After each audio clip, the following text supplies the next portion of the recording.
વિદ્યાર્થી મિત્રો, STI3 men's બેચમાં આપ સર્વેનું સ્વાગત છે. તમને બધાને હું doctor Atul sir, Gujarat career academy Junagadh તરફથી આવકારું છું.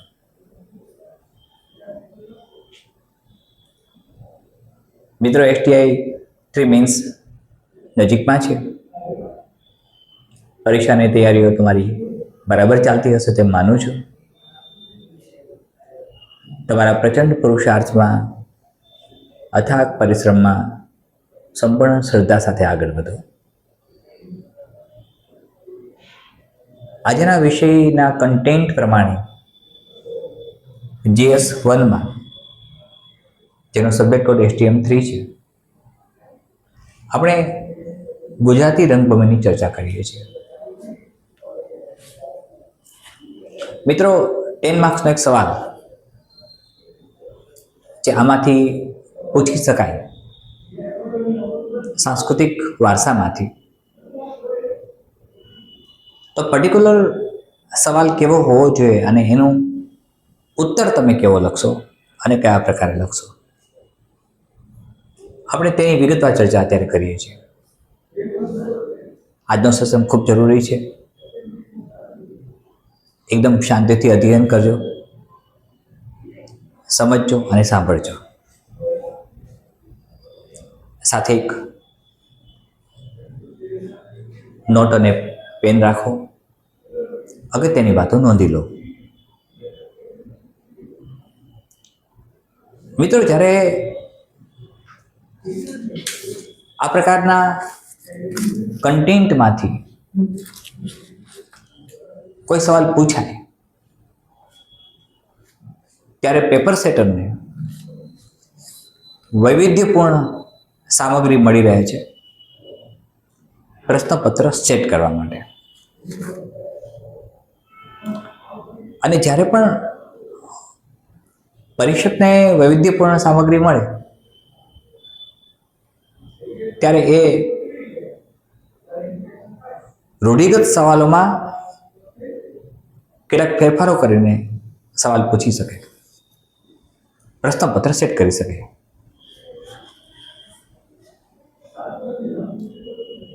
મિત્રો, રંગભૂમિ શબ્દ રંગ સાથે કનેક્ટેડ છે, રંગો સાથે જોડાયેલ છે. અહીંયા જ્યારે રંગો શબ્દ મૂકીએ છીએ કે રંગ શબ્દ મૂકીએ છીએ, રંગભૂમિ, ત્યારે તેનો અર્થ જુદા જુદા પ્રકારના રંગ નથી બનતા, પણ મનુષ્ય જીવનના રંગોની વાત કરી છે. મનુષ્ય જીવનની યાત્રા જે સૃષ્ટિ પર ચાલે છે તે અનેક રંગોથી ભરાયેલી છે, બહુરંગી છે, પચરંગી છે. બહુરંગી અને પચરંગી, નવરંગી, નવા નવા રંગો છે. બધા જ જેટલા પણ માનવ જીવનના રસ છે, હાસ્ય રસ, કરુણ રસ, બીભત્સ રસ, શૃંગાર રસ, આ બધાનો સમન્વય સાથે આપણી સૃષ્ટિ રચાય છે, જે રંગ સૃષ્ટિ છે. મિત્રો, વિલિયમ શેક્સપિયરના શબ્દો સાથે આગળ વધી આજનો સેશન ચલાવીએ.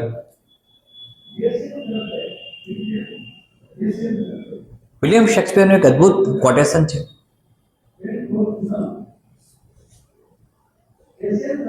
The world is a stage and all men and women are actors and actresses. The birth is an entrance and death isn't exist.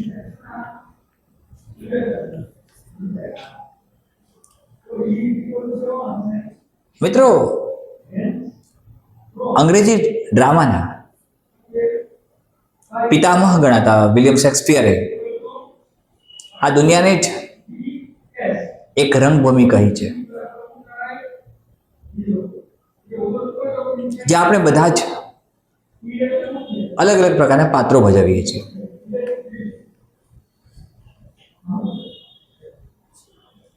હવે જ્યારે ગુજરાતી રંગભૂમિની વાત આવે છે, ત્યારે ગુજરાતી રંગભૂમિનો સૌથી અગત્યનો આયામ, સૌથી મહત્વની વાતો,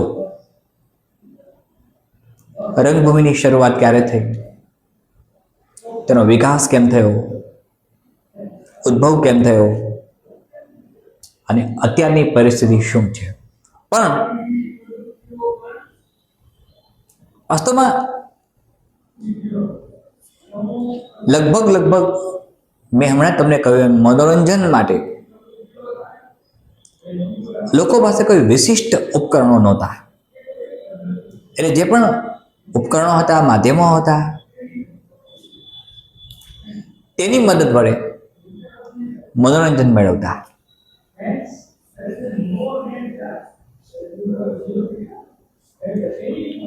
મિત્રો, ગુજરાતમાં રંગભૂમિની શરૂઆત એપ્રોક્સિમેટલી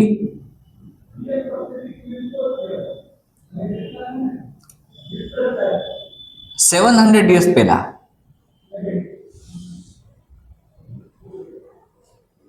તમે જાણો છો તેમ અસાઈદ ઠાકોરે કરી.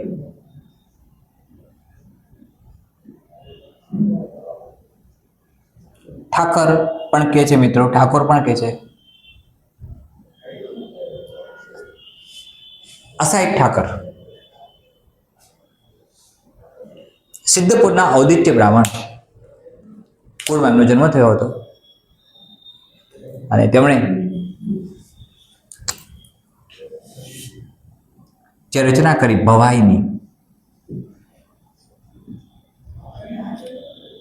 ત્યાંથી રંગભૂમિની શરૂઆત થઈ.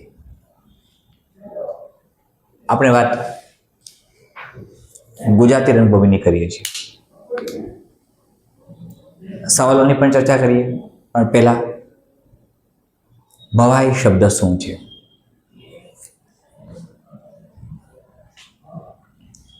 બે અલગ અલગ પ્રકારના કન્સેપ્ટ છે મિત્રો.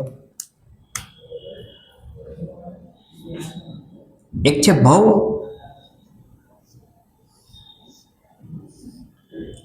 પ્લસ વહી.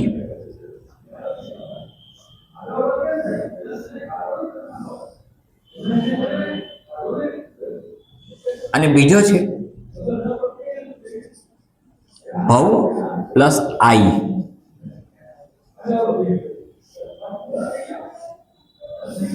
શક્તિ અને ભક્તિનું એક સ્વરૂપ. આઈ શક્તિનું સ્વરૂપ છે, માતાજીનું. અને ભવ એટલે જિંદગી, જીવન. વહી ફારસી શબ્દ છે જેનો અર્થ થાય હિસાબ.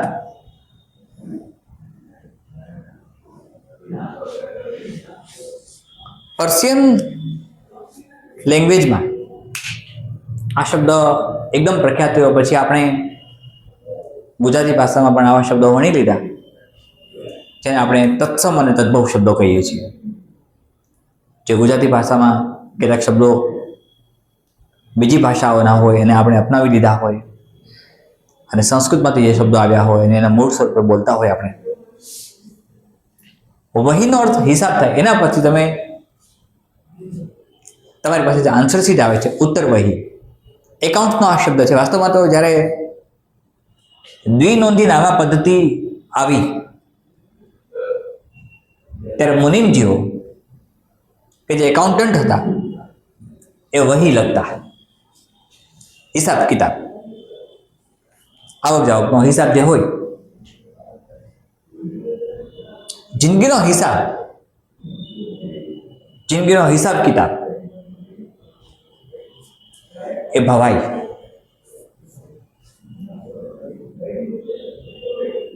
મિત્રો,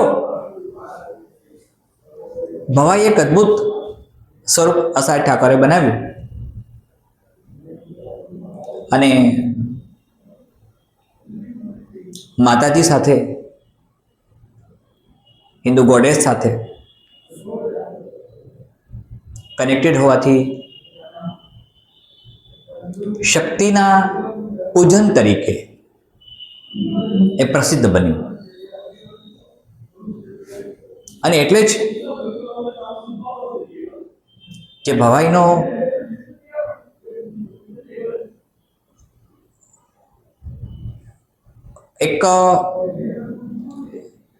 ઉપયોગ મનોરંજન આપવા માટે કરે છે. એવા ખેલૈયાઓ જેમને નટ કહેવાય છે,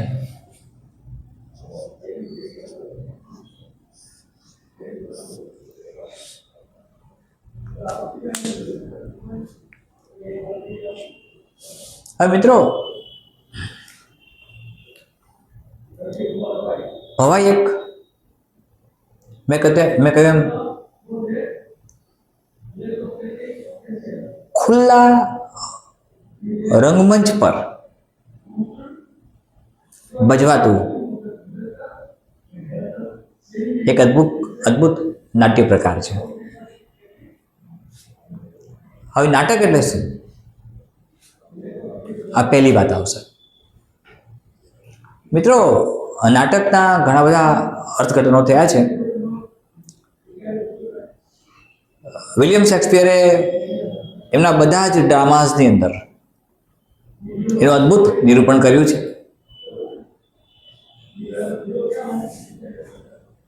પાત્રોનું સ્વરૂપ,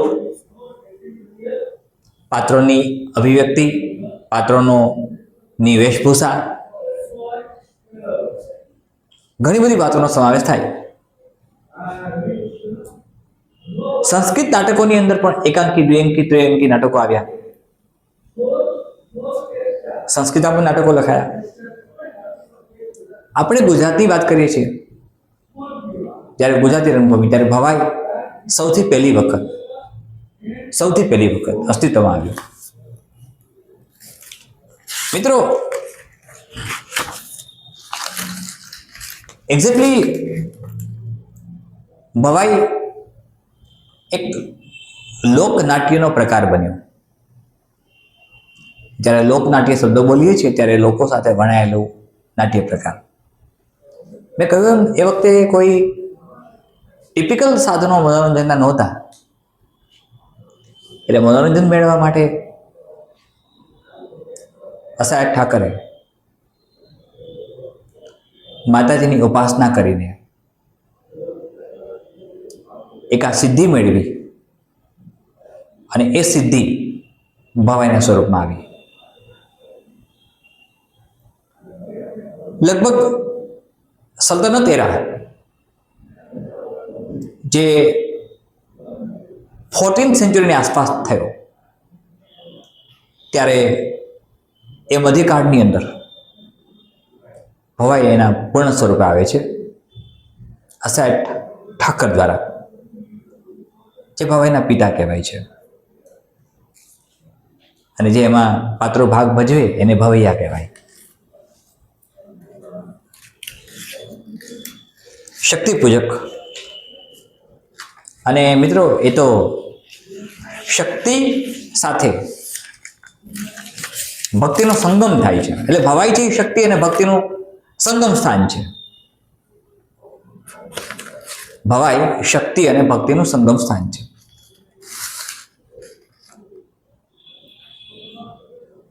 જેનો મુખ્ય નાયક હોય એને વેશગોર કહેવાય. અને અસાર ઠાકરે લગભગ અલગ અલગ 360 ડિગ્રી તમે જેને કહી શકો, 360 અલગ અલગ વેશ બનાવીને ભવાઈમાં પ્રતિબિંબિત કર્યા. આ વેશ સામાજિક પણ રહ્યા, ધાર્મિક પણ રહ્યા, ઐતિહાસિક પણ રહ્યા. સાથે મિત્રો, ભવાઈની એક વિશેષતા એ રહી કે સમાજના જે તે સમાજના પ્રવર્તમાન સમાજના લગભગ બધા જ કન્સેપ્ટ વણી લેવામાં આવ્યા. જેમ કે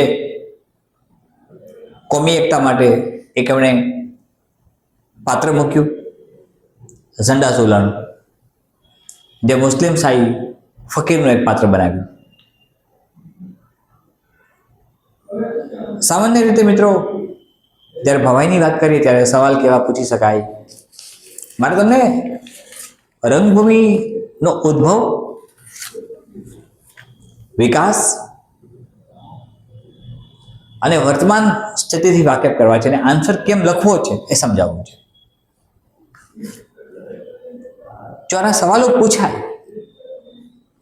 ભવાઈના,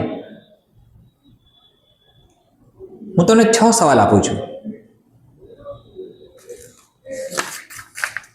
તમે આ સવાલ નોટ ડાઉન કરી લો અને પછી હું સમજાવું છું તમને. અને એ કેવી રીતે લખવાનું છે, સાથે વિકાસ કેમ થયો. ભવાઈ સૌથી પાયામાં આવ્યો મિત્રો.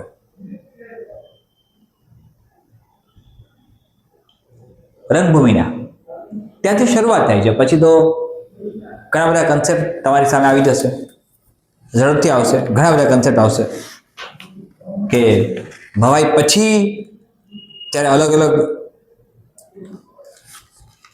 સુધારક યુગ આવ્યો, જેમાં નર્મદ આવ્યા, દલપતરામ આવ્યા. આ તમને બધી જ ખબર છે મિત્રો, MCQ માટે તમે તૈયારી કરી છે. લક્ષ્મી નામનું પ્રથમ નાટક ભજવવામાં આવ્યું, જે ગ્રીક નાટક પ્લુટસનું રૂપાંતરણ હતું. આ પણ તમને ખ્યાલ છે. એ ડિટેલ ડિસ્કશન આપણે કરીએ છીએ કે ધીમે ધીમે એનો વિકાસક્રમ કેવી રીતે થાય છે. મિત્રો, રંગભૂમિનો અર્થ, ફરીથી કહું છું, રંગભૂમિનો અર્થ રંગોની સૃષ્ટિ એમ ન કહેતા માનવ જીવનના રંગોની સૃષ્ટિ છે.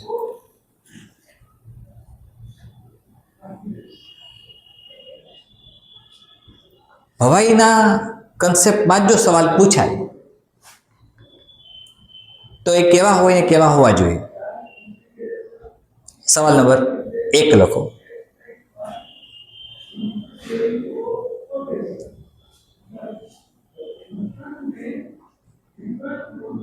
Question number 1. 10 માર્ક્સ મિત્રો કવર થાય છે તમારા. તમને સમજાવું છું કેમ એમાં તમે ઉત્તર લખશો. ક્વેશ્ચન 1. ભવાઈ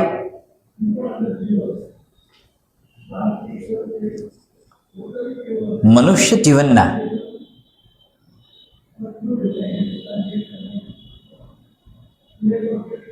રંગોની સૃષ્ટિની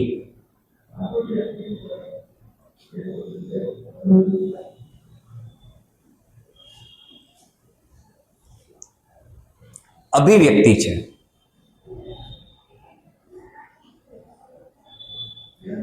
ભવાઈ મનુષ્ય જીવનના રંગોની સૃષ્ટિની અભિવ્યક્તિ છે. ક્વેશ્ચન 1. ક્વેશ્ચન 2.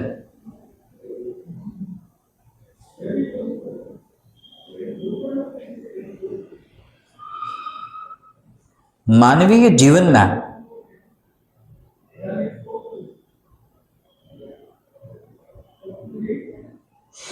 રંગ અને રસની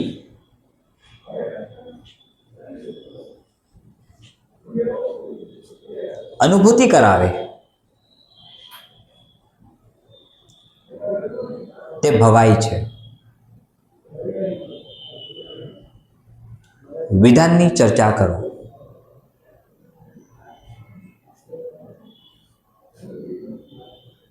મિત્રો, અહીં તમે ધારો તો પન્નાલાલ પટેલની માનવીની ભવાઈનો ઉલ્લેખ કરી શકો. એ પછી ચર્ચા કરીએ છીએ. Question number 3.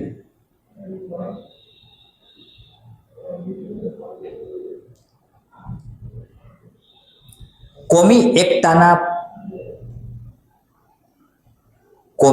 એકતાના પ્રતીક સાથે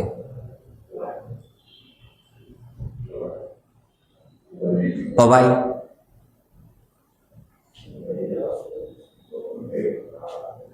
લોક સંદેશનું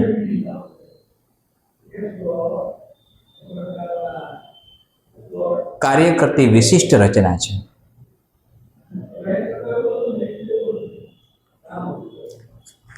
વિધાનની ચર્ચા કરો. મિત્રો, કોમી એકતાની વાત આવે એટલે ભવાઈનો એક કેરેક્ટર ઝંડા ઝુલણ તમારી સામે આવે છે, જે મુસ્લિમ સાઈન ફકીરનું એક કેરેક્ટર છે. એમના જે પાત્રો અલગ અલગ પ્રકારના જોવા મળે છે એની પણ ચર્ચા આપણે કરીશું. આપણે પછીનો ક્વેશ્ચન, નેક્સ્ટ ક્વેશ્ચન.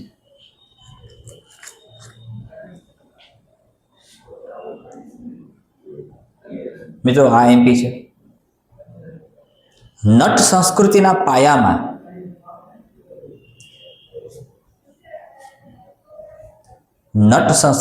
પાયામાં ભવાઈના યોગદાનની ચર્ચા કરો. ઓરિજિનલ તો મિત્રો નાટ્યશાસ્ત્ર ભરત મુનિની દેન છે, અને નાટ્યશાસ્ત્રના પિતા તરીકે આપણે ડેફિનેટલી નટરાજ લોર્ડ શિવાને માનીએ છીએ, જે નૃત્યના આપણે પિતા છે. નટરાજ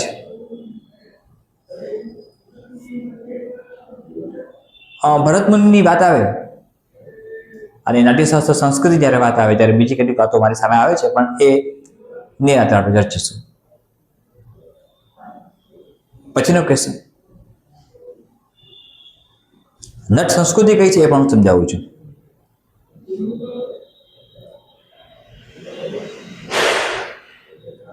નાટ્ય ક્ષેત્રે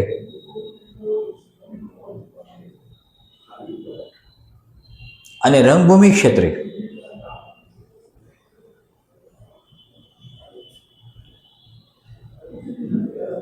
ભવાઈ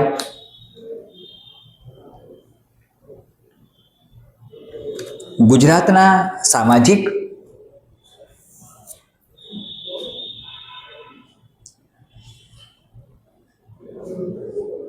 સાહિત્યિક,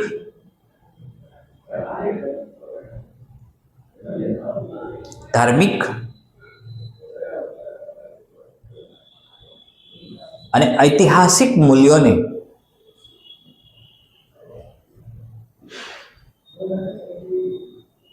પ્રતિબિંબિત કરે છે. વિધાન સમજાવો.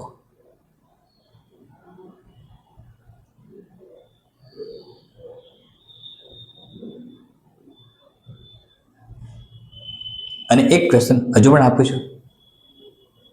અહીં મિત્રો સામાજિક, સાહિત્યિક, ધાર્મિક અને ઐતિહાસિક મૂલ્યો, આપણે ગુજરાતની વાત કરીએ છીએ. ગુજરાતના સામાજિક, સાહિત્યિક, ધાર્મિક અને ઐતિહાસિક મૂલ્યો.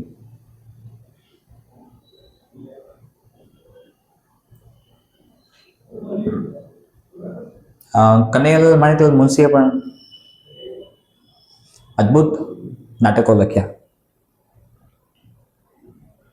સાથે મિત્રો તમને ખ્યાલ હશે જ મેના ગુર્જરીનો, જેના માટે દીનાબેન પાઠક એકદમ સન્માનનીય છે. ભારતના રાષ્ટ્રપતિ જે તે સમયના ડૉક્ટર રાજેન્દ્ર પ્રસાદ, એમના હસ્તે તેમને એવોર્ડ આપવામાં આવ્યો રાષ્ટ્રપતિ ભવનમાં. I think it was 1957. So that is also one of the most significant features of Gujarati drama. એક યાત્રા ચાલતી આવી જે ભવાઈથી શરૂ થઈ અને અત્યારે છેલ્લે આપણે લેટેસ્ટ પ્રવીણ જોશી,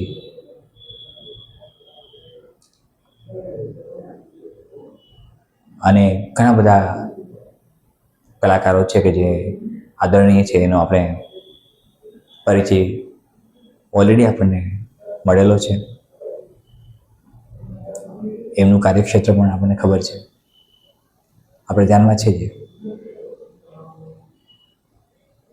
એક ઉદ્ભવથી વિકાસ યાત્રાને પછી અત્યારે પહોંચેલી રંગભૂમિની અંદર પારસી લોકોનું કન્ટ્રીબ્યુશન કેવું થયું,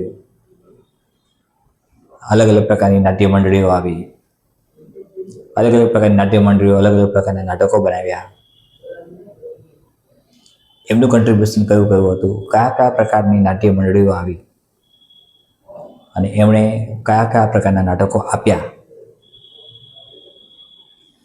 સાથે ક્યાંક આર્થિક લાભના હેતુથી પણ નાટકો લખાયા, નાટકો બન્યા, નાટકોમાં પાત્રો તરીકે ભાગ ભજવવામાં આવ્યો, આજીવિકાનું માધ્યમ પણ બન્યું, ક્યાંક લોક સંદેશનું કાર્ય કર્યું.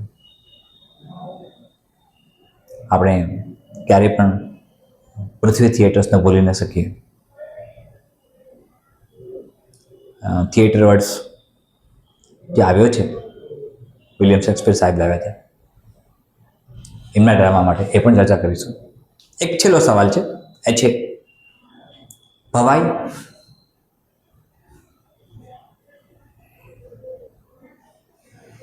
ગુજરાતની રંગભૂમિનું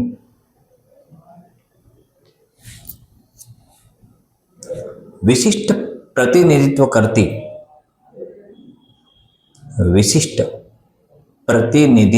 કરતી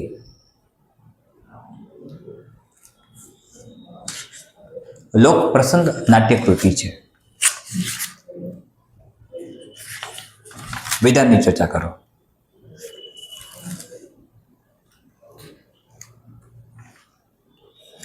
મિત્રો, આ જે સવાલો મેં તમને આપ્યા એ બધા ભવાઈના આપ્યા.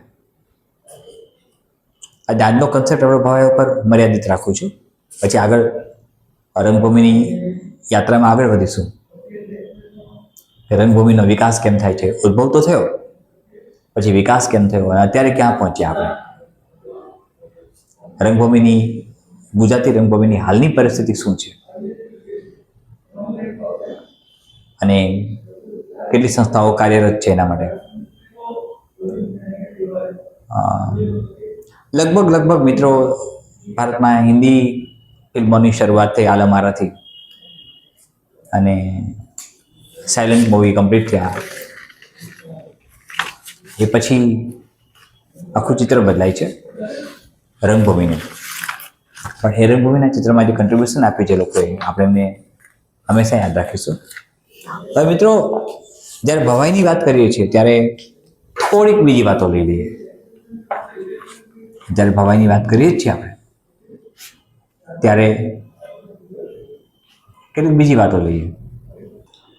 મિત્રો, આજે આપણે ભવાઈની વાત જ્યારે કરીએ છીએ, મેં તમને કેટલાક ક્વેશ્ચન્સ આપ્યા છે, તેનું અધ્યયન પણ કરજો અને પછી આપણે ઉત્તર કેમ લખવા, તેને આન્સરમાં કન્વર્ટ કેમ કરવા, એ હું સમજાવી દઉં છું. મિત્રો, સામાન્ય સંજોગોમાં આપણે ભવાઈની વ્યાખ્યા આપી, ભવાઈને સમજાવ્યું, ભવાઈ શું છે એ પણ વાત કરી. ભવાઈના પિતા તરીકે આપણે બટ નેચરલી સિદ્ધપુરના ઔદિત્ય સહસ્ત્ર બ્રાહ્મણ કુળના કવિ અને કથાકાર અસાદ ઠાકરને ગણાવ્યા. મિત્રો, ધર્મકથા અને મનોરંજન કથા આ બધાનું કોમ્બિનેશન થયું. But it was constructed like that with the help of orchestra. Now listen to me carefully. Orchestra was basically started in William Shakespeare's drama. Then it started even in Hindi films and in Bollywood and in all films when originally film started. So with orchestra, Bhavai took place. It was not only a kind of drama, it was concerned with the worship of goddesses along with Ganesh Stuti, and basic instrument that was being used and is being used is Pungar. That is the basic instrument. Now, those who were participating in Bhavai, they are known as Bhavaiya. Basically, Bhavai is concerned with different aspects also. As I told you, of humans, life, colors of human life, and different things are there. But considering as a part of drama, એની જે નાટ્ય વસ્તુ હોય એને વેશ કહેવાય. નાટ્ય વસ્તુનો અર્થ એવો છે કે નાટ્ય કન્ટેન્ટ એનું. અને મેં કહ્યું એમ લગભગ 360 ડિફરન્ટ કાઇન્ડ્સ ઓફ નાટ્ય વેશ રજૂ કર્યા અસાય ઠાકરે. એમણે રચના કરી એટલી બધી. સામાજિક વેશ પણ લીધા, ઐતિહાસિક વેશ પણ લીધા, ધાર્મિક વેશ પણ લીધા. જેમ કે હમણાં હું બોલી ગયો ઝંડા ચૂલણ, જે મુસ્લિમ સાઈન ફકીરનો એક વેશ રચીને એમણે અન્ય ધર્મને પણ ભવાઈમાં સ્થાન આપ્યું. મિત્રો, ખૂબીની વાત એ છે કે માતાજીના શક્તિ ઉપાસક હોવા છતાંય તેમણે મુસ્લિમ ધર્મના ઝંડા ચૂલણ નામના એક પાત્રને બનાવીને મુસ્લિમ ધર્મને પણ સ્થાન આપ્યું, પરધર્મને પણ. ધાર્મિક વેશ પણ એમણે ઘણા બનાવ્યા, જેમ કે માતા કાલિકા, ગણપતિ, ભગવાન શંકર. સામાજિક વેશ ઘણા બનાવ્યા. એક કજોડાનો વેશ બનાવ્યો, લાલજી મણિયાર બનાવ્યો, વોરાજી બનાવ્યો. કજોડા એટલે મિત્રો એ થાય મિસમેચ પેર, લાંબો પુરુષ અને ઠીંગણી સ્ત્રી.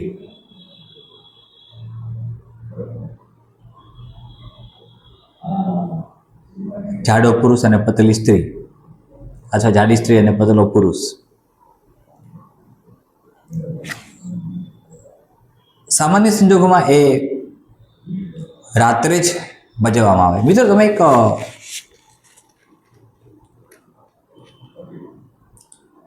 ટૂંકી વાર્તા જો વાંચી હોય, નાનાભાઈ જબલિયાએ બનાવી છે, ઘડવૈયા.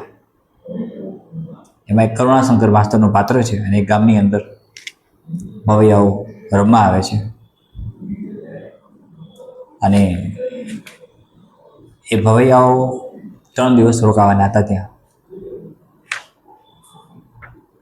રાત્રે નાટક કરે, અલગ અલગ પ્રકારના એમના જે વાજિંત્રો છે એમાં પર્ટિક્યુલરલી ભૂંગળ, ઢોલક, તબલા વગેરેનો ઉપયોગ કરે.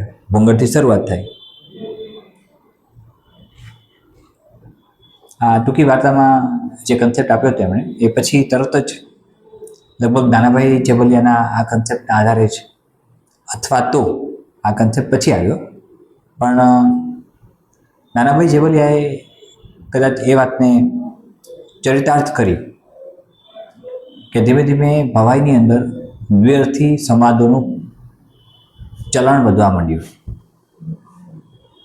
મનોરંજનના માધ્યમ તરીકે એમાં એક રંગલો રંગલી પણ પાત્ર આવે. રંગલો રંગલીનું પાત્ર મિત્રો સંસ્કૃત ડ્રામામાં વિદૂષક કહેવાય છે અને વિલિયમ શેક્સપિયર સાહેબના બધા જ ડ્રામાની અંદર એને આપણે જોકરનું નામ આપ્યું કે એ કોઈ પણ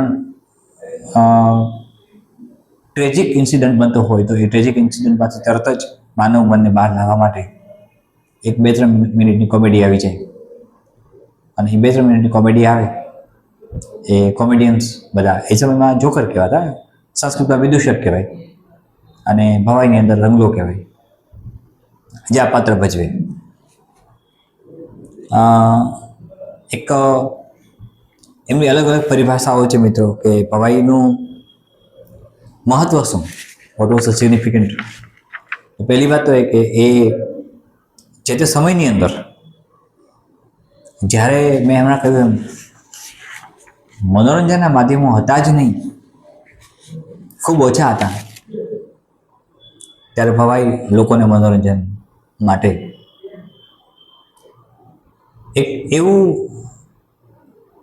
નાટ્યનું પરિબળ બન્યું જેણે લોકોને પ્રોત્સાહિત કર્યા, પ્રેરિત કર્યા. સાથે કટાક્ષાત્મક અને વેદાત્મક વાતો પણ કરી. મિત્રો ભવાઈના સંદેશા ખૂબ સરસ હતા. ભવાઈમાં જે પાત્રો હતા, જે નટ સંસ્કૃતિની વાત આપણે કરી, તમે કદાચ તારક મહેતા નામની સિરિયલ જોતા હો તો નટુ કાકા નામનું કેરેક્ટર આવતું, અનફોર્ચ્યુનેટલી ડેથ થઈ ગયું એમનું. એ નટ સંસ્કૃતિમાંથી આવે છે, નટ હતા એ. આખી એક સંસ્કૃતિ જુદી છે. નટ સંસ્કૃતિ વિશે વેદ મહાજને અને ડૉક્ટર આરસી મજુમદાર સાહેબે ઘણું બધું લખ્યું છે કે એ સંસ્કૃતિનો આવિષ્કાર કેમ થયો અને એ સંસ્કૃતિનું કાર્ય શું હતું. એ સાથે એક બીજી સંસ્કૃતિ પણ આવી મિત્રો, જેને આપણે બહુરૂપિયા કહીએ છીએ. લગભગ બહુરૂપિયાની સંસ્કૃતિ લુપ્ત થવામાં છે અને નટ સંસ્કૃતિ પણ ભાગ્યે જ હવે જોવા મળે છે, લુપ્ત થતી આ સંસ્કૃતિ છે.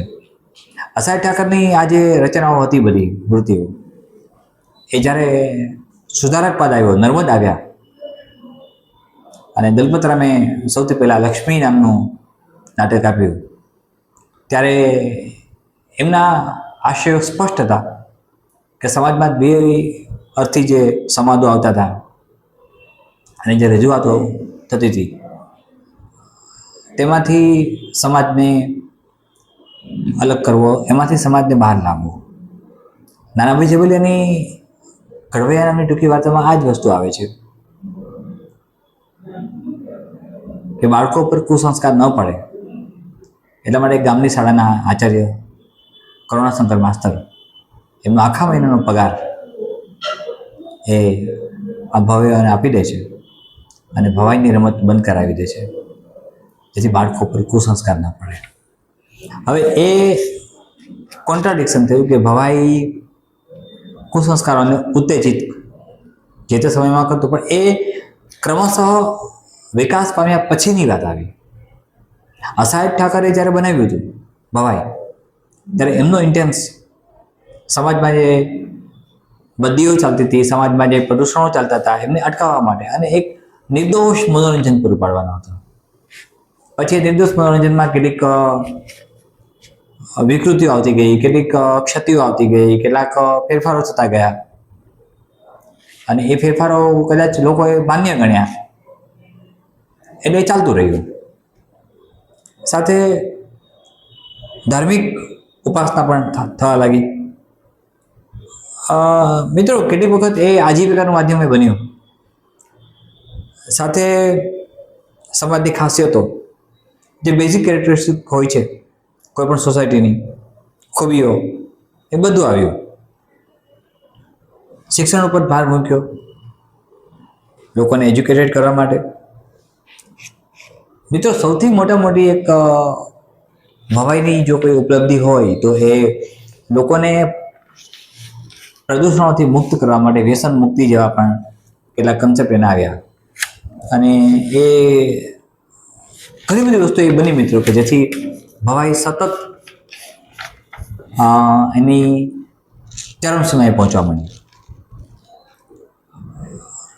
રંગલોનું કેરેક્ટર, મેં કહ્યું વિદૂષકનું કેરેક્ટર અને જોકરનું કેરેક્ટર. આ ઉપરાંત મિત્રો સાથે એક અલગ અલગ પ્રકારના કારણો બન્યા, જેમાં ધીમે ધીમે પણ નિશ્ચિત રીતે ભવાઈની લોકપ્રિયતા ઘટવા માંડી. એક ભવાઈના કલાકારો જ્યારે સ્ટેજ ઉપર જાય, આઈ મીન સ્ટેજનો અર્થ હું એવો કરું છું અહીંયા કે જ્યારે પડદા વગરના ગ્રાઉન્ડમાં રમવા જાય ત્યારે રિહર્સલ કરીને જતા, હોમવર્ક કરીને જતા, તાલીમ લઈને જતા. પરિણામે શું બન્યું કે એમની કાર્યક્ષમતામાં ઘટાડો થયો, એમની આવડતમાં ઘટાડો થયો, એમના પરફોર્મન્સમાં રિડક્શન આવ્યું. અને જ્યારે પણ પરફોર્મન્સમાં રિડક્શન આવે ત્યારે એ ડિક્રીઝ થાય, સ્વાભાવિક છે. એને એમ જ થયું. મેં કહ્યું એમ હાસ્યનું સ્વરૂપ બદલાઈ ગયું અને નિમ્ન કક્ષાનું હાસ્ય ઉત્પન્ન થવા માંડ્યું. જે પંડિત યુગ, સુધારક યુગના લોકોને ન ગમ્યું, સ્વાભાવિક છે. જે સંસ્કાર તરફ જતા હતા, અસ્થિરતાનો પ્રવેશ થયો, ક્યારેક અભદ્ર ગાળો પણ આવી અને અભદ્ર ગાળોને કારણે મોટે ભાગે જે બહેનો હતી, સ્ત્રીઓ હતી, તેઓ એમાંથી અલગ થઈ ગઈ. સાથે હલકા પ્રકારના જે આપણે એવો પ્રયોગ નહીં કરીએ કે ફટાણા, પણ હલકા પ્રકારના જે ગીતો પણ આમાં આવ્યા એ પણ એક મહત્વની ભૂમિકામાં આવ્યા. સાથે તરત જ મેં કહ્યું એમ મૂવીઝની શરૂઆત થઈ, ફિલ્મોની શરૂઆત થઈ અને જેમ જેમ એ થવા માંડ્યું, સિનેમા જગતની એન્ટ્રી થઈ એટલે લોક નાટ્ય તરીકે ડાઉન થયું. હવે મિત્રો ભવાઈને પ્રિઝર્વ કરવા માટેની વાત આવી. અત્યારે એ સંસ્કૃતિને પ્રિઝર્વ કેમ કરી શકાય? પણ એ સંસ્કૃતિને પ્રિઝર્વ કરવી મુશ્કેલ છે, કારણ કે અત્યારનો આખો જમાનો, આખો એરા એક ડિજિટલ એરા છે કે જેમાં લોકોને બધું મળી રહે છે, અલગ પ્રકારના મનોરંજનના માધ્યમો મળી રહે છે.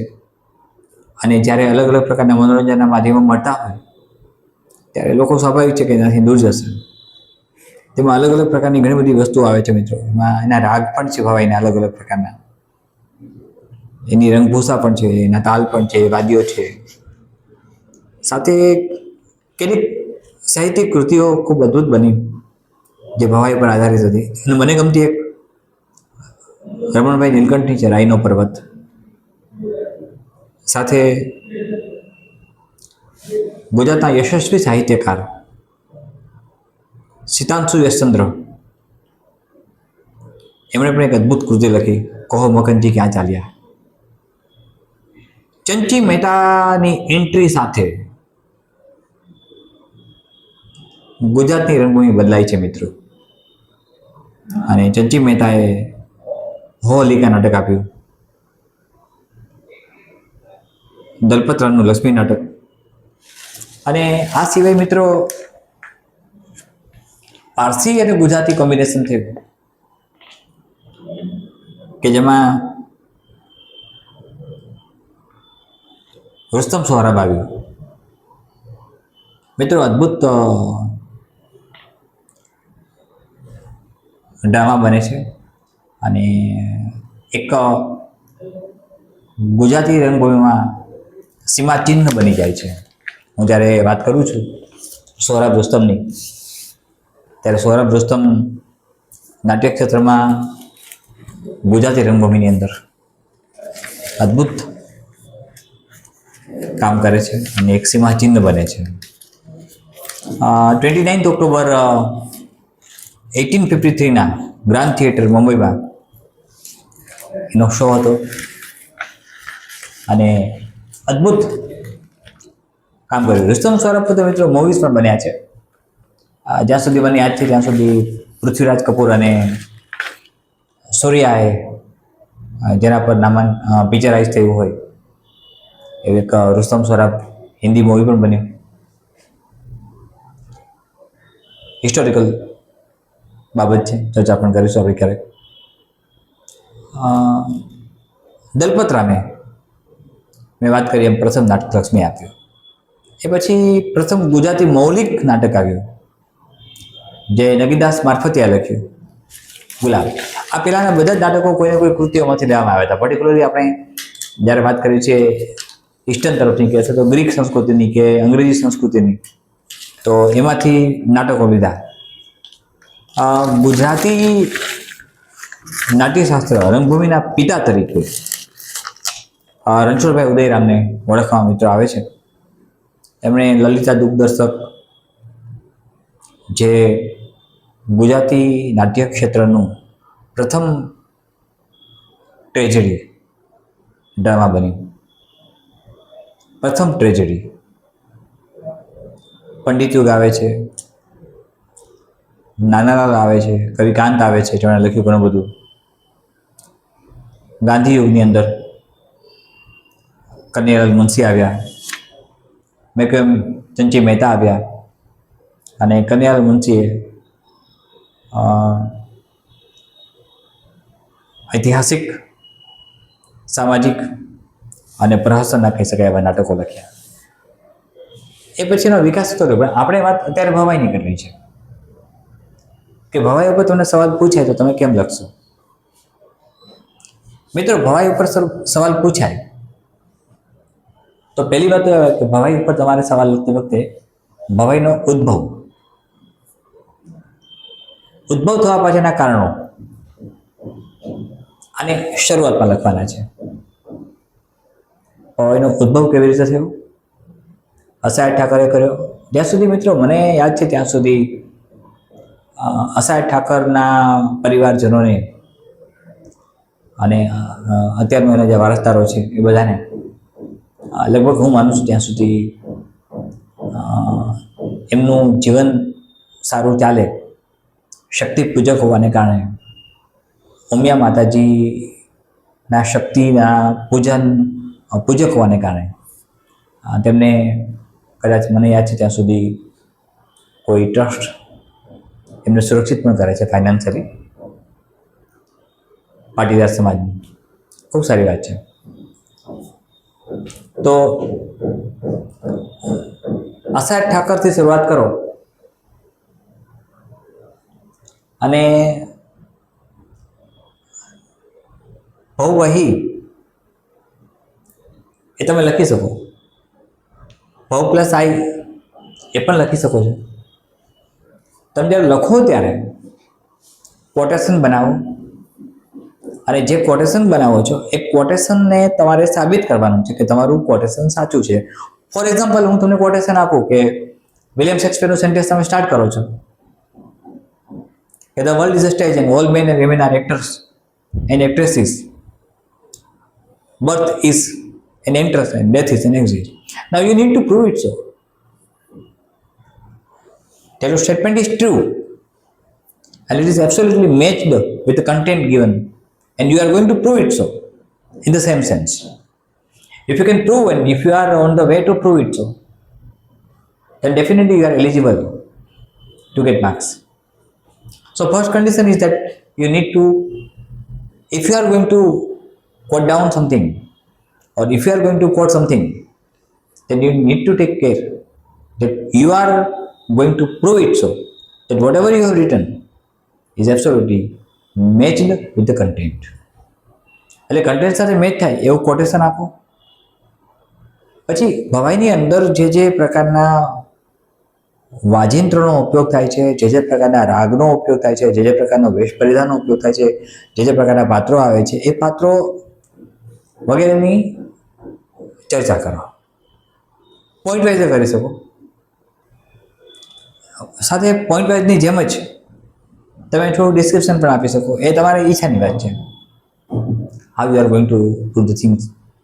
પણ મિત્રો, આ જે સાંસ્કૃતિક વારસાની વાત આવે છે ત્યારે એમાં તમે કન્સેપ્ટ ક્લિયર કરાવો. એક્ઝામને પ્રૂવ કરો કે તમે ભવાઈ વિશે ઘણું બધું જાણો છો. At the end of the day, examiner needs to understand that you know the facts.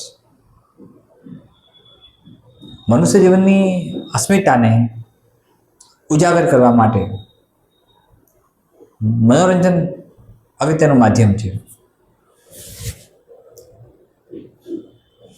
નહીં રહી શકીએ આપણે મનોરંજન વગર.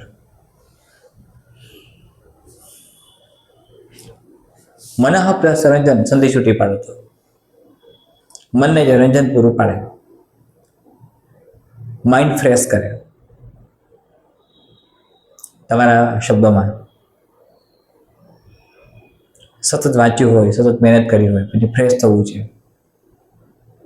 તો કોઈ સારી કોમેડી જોઈએ છે, કોમેડી શો જોઈએ છે. હસવાથી ઘણા બધા દુઃખ દર્દો દૂર થઈ જાય એવું ચાર્લી ચેપ્લિને કહ્યું છે. એવું જ માર્ક ટ્વેને કહ્યું છે. એટલે આપણે સ્વાભાવિક છે કે એનો ઉપયોગ કરીએ છીએ. હવે જ્યારે ઉપયોગ કરીએ છીએ ત્યારે એ ભવાઈના કન્સેપ્ટમાં ભવાઈને એનું સેન્ટ્રલ આઈડિયા, જે તે સમયે કશું નહોતું લોક મનોરંજનનું માધ્યમ, ત્યારે લોકોએ ભવાઈને સ્વીકારી.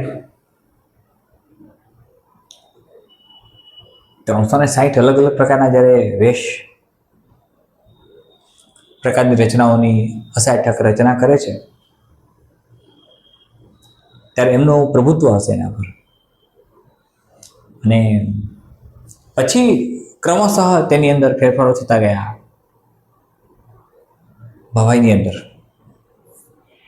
અત્યારે તો મિત્રો એ લગભગ લુપ્ત થવાના આરે છે. સરકાર સતત પ્લાનિંગ કરે છે કે આ જે લુપ્ત થતી સંસ્કૃતિને જાળવી કેમ રાખવી, એના જે અગત્યના કન્સેપ્ટ હતા એને મેન્ટેન કેમ કરવા. એટલે તમે જ્યારે રાઇટિંગ ટાસ્કમાં જાઓ છો, હું તમને આખો એક સેશન લઈ આપવાનું છું કે રાઇટિંગ ટાસ્કમાં ભવાઈ જ્યારે પૂછાય છે ત્યારે એનું એસેસમેન્ટ અને મૂલ્યાંકન કેમ કરવું. મિત્રો, આ એક એવી વાત છે કે તમે ભવાઈ વિશે બધું જાણો છો. મારે ખાલી તમને સમજાવવાનું એ છે કે તમે કેમ લખીને આવો છો. અને એ મને અવલોકન મોડ્યુલર ટેસ્ટ સિરીઝના આધારે ખબર પડી જશે કે હાઉ યુ આર રાઇટિંગ. લખવું જ મહત્વનું છે. આવડવું, જ્ઞાનનું હોવું એ સારી વાત છે. તમને ખબર છે કે રંગભૂમિનું પ્રથમ નાટક લક્ષ્મી છે, તમને ખબર છે? એ તમે જાણો છો, પાત્રો જાણો છો, પાત્રો વિશે જાણો છો, પણ તમે કેવી રીતે લખી શકો છો? તમારામાં લખવાની આવડત કેવી છે? તમારું કૌશલ્ય કેવું છે? તમે પોઈન્ટ વાઇઝ લખો છો, કેવી રીતે લખો છો? That is more important. એટલે મિત્રો, સાંસ્કૃતિક વારસાની જ્યારે વાત આવે અને ભવાઈની વાત આવે ત્યારે પહેલા ઉદ્ભવ એટલે અસાય ઠાકરથી શરૂઆત આપણે કરીએ. પછી એની અંદર આવતા પાત્રો, એની અંદર આવતા વાદ્યો, વેશ પરિધાન, સાથે તેનું મહત્વ, અને ધીમે ધીમે એ ડિક્લાઇન શું કામ થાય છે એના કારણો, અને હાલની સ્થિતિ. આટલું તમારે લખવું પડે. અને એ લખવામાં તમે પોઈન્ટ વાઇઝ ડિસ્ક્રિપ્શનનો આધાર પણ લઈ શકશો. ભવાઈનો ક્વેશ્ચન પૂછી શકાય એવો છે, એનું સ્વરૂપ પૂછી શકાય. રંગભૂમિની યાત્રા જ્યારે આપણે કરીએ છીએ, હજી એકા સેશનમાં હું તમને આખી રંગભૂમિની બધી વાતો સમજાવી દઈશ કે અત્યારની કન્ડિશન કઈ છે ડ્રામાની. ગુજરાતી રંગભૂમિમાં તો ઘણા બધા કન્સેપ્ટ મિત્રો આવે છે, ઘણા બધા કન્સેપ્ટ આવશે જે મને ખબર છે ને મારી પાસે છે તૈયાર કરેલું. એ પ્રમાણે જોઈએ તો ગુજરાતી રંગભૂમિ કોઈ એક ટિપિકલ પોઈન્ટને વળગીને નથી. એ પછી પારસી લોકો આવે છે, પારસી લોકોનું યોગદાન જોરદાર આવ્યું. ગુજરાતની અલગ અલગ નાટક મંડળીઓ આવી, લક્ષ્મીકાંત નાટક સમાજ આવ્યો, રોયલ નાટક મંડળી આવી, છેલ્લે અત્યારે ઇન્ડિયન નેશનલ થિયેટર પણ આવી ગયું 1943માં, I think so. Yes it is. પછી રણસુખની વાત તમે ન ભૂલી શકો, જેને એડીપોલો ઉપનામ આપવામાં આવ્યું. વડોદરાના મહારાજાએ આપ્યું સયાજીરાવ, અને બ્રિટિશ વાઇસરોયે પણ અમને આપ્યું. એ વખતે એડીપોલો એક સાયલેન્ટ મૂવીના એક્ટર હતા. પછી પ્રભુલાલ દ્વિવેદી તમે યાદ રાખી શકો, અને જયશંકર સુંદરીને ક્યારેય ભૂલી ન શકાય, જેના પછી અમદાવાદનો જયશંકર સુંદરી હોલ છે, કાળજી ડોસા. અને પછીની વાત કરીએ મિત્રો તો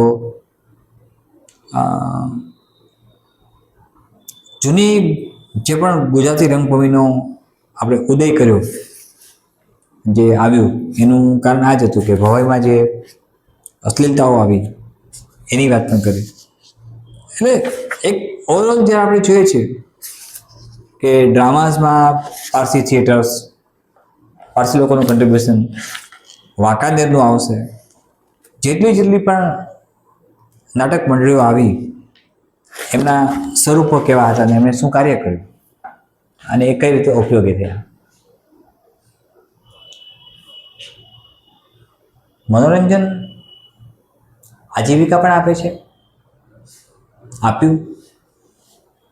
મનોરંજન હસાવે છે, નિર્દોષ હાસ્ય પણ ઉત્પન્ન કરે છે, એની પણ વાત થઈ. મિત્રો મેન્સ નજીક છે, STI3. મારી તમને પર્સનલ સલાહ છે, ભલામણ છે કે સતત વાંચનલક્ષી બનજો. તમને આવડે છે બધું, આ હું જે બોલું છું, એક સ્ટેપ અત્યંત વિનમ્રતાથી કહું તો ભવાઈ વિશે મારા કરતાં તમે વધારે જાણો છો.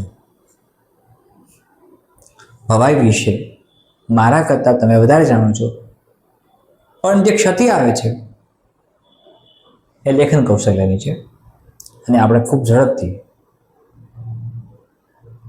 તેનું નિરાકરણ લાવીશું. ફરીથી મળીએ છીએ આવતીકાલે એક નવા સેશન સાથે. મિત્રો અભ્યાસ કરજો ભવાઈનો. સાંસ્કૃતિક ભાષામાં રંગભૂમિની અંદર જે પણ ઉદય થયો રંગભૂમિનો ગુજરાતનો, ત્યાંથી અત્યારની પરિસ્થિતિ વિશે તમને જે સુંદર ગ્રંથો મળે છે તેનો અભ્યાસ કરો, તેમાંથી જુઓ, વિચારો, સમજો, અને પછી એના પર કેમ લખવાનું આવે છે, જે નિબંધાત્મક સવાલ હશે, વિવેચનાત્મક સવાલ હશે, તમારે વિવેચન કરવાનું છે. કદાચ ભવાઈ આલોચનાનો પણ વિષય બને છે, આલોચના એટલે ટીકા ટિપ્પણ. ભવાઈ એક એવો વિષય બનશે જેમાં તમારે આલોચનાત્મક સમીક્ષા પણ કરવાની આવશે, કારણ કે તેમાં ઉત્પન્ન થયેલ દ્વ્યર્થી સંવાદોને કારણે અને એમાં ઉત્પન્ન થયેલ હલકી પ્રકારના હાસ્ય રચનાઓને કારણે, હાસ્ય રસને કારણે ધીમે ધીમે લોકોએ તેને જાકારો આપ્યો, પ્રેક્ષકોએ જાકારો આપ્યો. તો એ બધી વાતો આલોચનાત્મક સમીક્ષા થઈ ગઈ. એટલે એના સંદર્ભમાં જ્યારે આપણે વિચારીશું ત્યારે ઘણી બધી વાતો કરીશું. ફરીથી કાલે મળીએ છીએ. સતત મહેનત કરતા રહેજો. એક સેશન તમને એવો પણ હું લઈ દઈશ કે જેમાં એસે કેમ લખવા અને કેમ લખાશે એની પણ ચર્ચા કરી લઈશું. મિત્રો, મહત્તમ વિદ્યાર્થીઓ સુધી પહોંચવા પ્રયત્ન કરો. તમને ગમતું હોય તો લાઇક્સ આપો, તમને ગમતું હોય તો જોડાઈ રહો, ન ગમતું હોય તો મારું આમંત્રણ છે જ નહીં. યોગ્ય લાગે, પસંદગી સાચી લાગે તો જોડાયેલા રહો. તમને એમ લાગે કે જોડાવાની જરૂર નથી, મોડ્યુલર ટેસ્ટ સિરીઝમાં જેને એપિયર થવું છે એમને બધી જ વસ્તુઓ મળી રહેશે અને એમના પૂરતી જ રહેશે. તમારું કામ માત્ર મહેનત કરવાનું છે અને પ્રચંડ પુરુષાર્થ કરવાનો છે. ફરીથી મળીએ છીએ મિત્રો કાલે. ધન્યવાદ. જય હિન્દ. વંદે માતરમ.